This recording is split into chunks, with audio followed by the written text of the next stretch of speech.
একটু চোখ বন্ধ করুন। হ্যাঁ, ঠিক এই মুহূর্তে। এই দুনিয়ার সব আরাম, সব হাসি, সব ব্যস্ততা এক এক করে মুছে ফেলুন।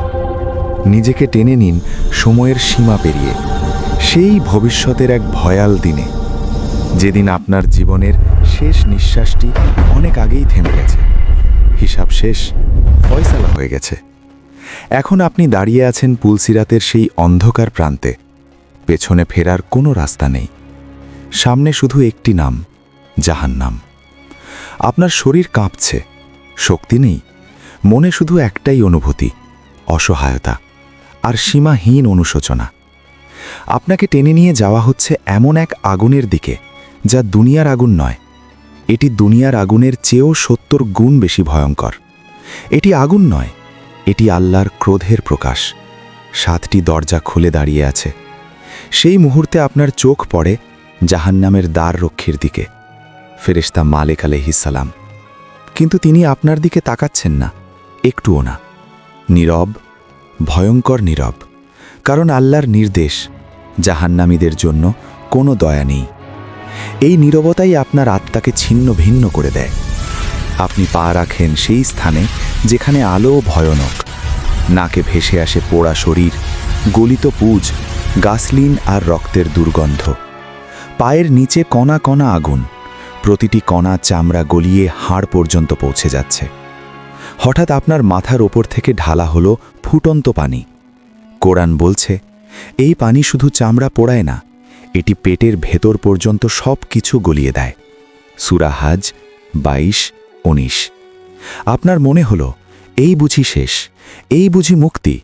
কিন্তু না, মৃত্যু এখানে আসে না। আপনি চিৎকার করে বলতে চান, একবার মরতে দাও। দুনিয়ার 70 বছরের অহংকার, সব হাসি, সব শক্তি এক নিমেষেই পরিণত হলো আর্তনাদে। এটাই অনন্তকালের প্রথম নিঃশ্বাস, এবং প্রতিটি নিঃশ্বাসই হবে যন্ত্রণা।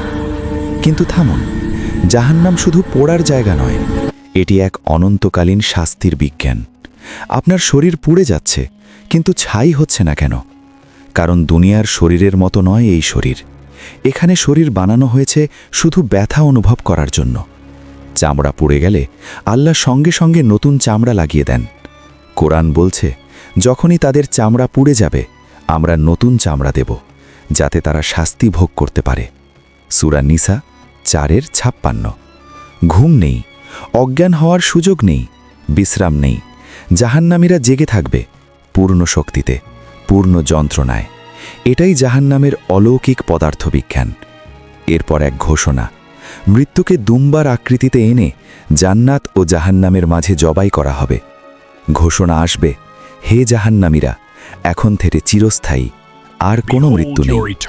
এই ঘোষণাই সবকিছু শেষ করে দেয়, কারণ দুনিয়াতে মানুষের শেষ আশ্রয় ছিল মৃত্যু। এখানে সেটাও কেড়ে নেওয়া হয়। এরপর শুরু হয় ক্ষুধা, এমন ক্ষুধা যা 1000 বছরেও কমে না। খাবার হিসাবে দেওয়া হয় জাক্কুম, কাঁটায় ভরা, গলিত তামার মতো উত্তপ্ত, পেটে গিয়ে অন্ত্র ছিন্ন ভিন্ন করে দেয়। সূরা সাফফাত 37-66। তারপর তৃষ্ণা, পানীয় হিসাবে দেওয়া হয় হামিম, ফুটন্ত পানি। এক ঢোক গিলতেই পেটের ভেতর বিস্ফোরণ, সব কিছু ছিন্ন ভিন্ন। সূরা মুহাম্মদ 47-15। এই চক্র চলতে থাকে 1000 বছর, লক্ষ বছর, কোটি বছর। তারপর আসে সামাজিক শাস্তি। বন্ধু শত্রুতে পরিণত হয়, নেতা অনুসারীর উপর দোষ চাপায়। শয়তান নিজেই বলে, আমাকে দোষ দিও না, নিজেদের দোষ দাও। সূরা ইব্রাহিম 14-22। ভালোবাসা নেই, শুধু ঘৃণা। শরীর আরও বিশাল হয়, যাতে যন্ত্রণা আরও বেশি লাগে। দাঁত হয় পাহাড়ের মতো, চামড়া হয় কয়েক দিনের পথের মতো পুরো। যত সময় যায় তত কষ্ট বাড়ে। সবশেষে আসে সবচেয়ে ভয়ঙ্কর মুহূর্ত। আল্লাহর সাথে কথা বলার অধিকার কেড়ে নেওয়া হয়। তারা চিৎকার করে বলে, হে আমাদের রব, আমাদের বের করে দিন। উত্তর আসে, লাঞ্ছিত অবস্থায় এখানেই থাকো, আর আমার সাথে কথা বলো না। সূরা মুমিনুন 23-108। এই এক বাক্য সব আগুনের চেয়েও বেশি যন্ত্রণাদায়ক, কারণ এটাই চূড়ান্ত প্রত্যাখ্যান। এই হলো জাহান্নাম। শুরু আছে, কিন্তু শেষ নেই। এখন ভাবুন, এই দুনিয়ার কয়েক বছরের পাপ এই অনন্ত শাস্তির যোগ্য কিনা। আল্লাহ যেন আমাদের কাউকে এই ঠিকানার বাসিন্দা না করেন। আমিন। এরকম ইসলামিক ভিডিও আরও পেতে চ্যানেলটিকে এখনই সাবস্ক্রাইব করুন।